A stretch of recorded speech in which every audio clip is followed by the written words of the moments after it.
Filipino people, pabuya, sa Quezon City. Pag nakita mo akong person, dakipin mo ako.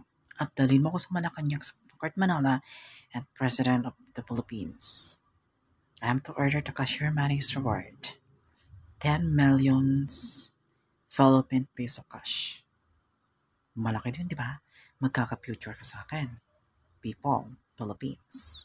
Kung kaya mong gawin, kailangan mong mag-sacrifice. Kasi ang sacrifice ay kailangan sa atin lahat others para makuha natin ang gusto natin. Whatever, kung ano man yung important na yan. Nga lang, hindi mo ako papatayin. Dadakipin mo ako, dadalhin mo ako sa president.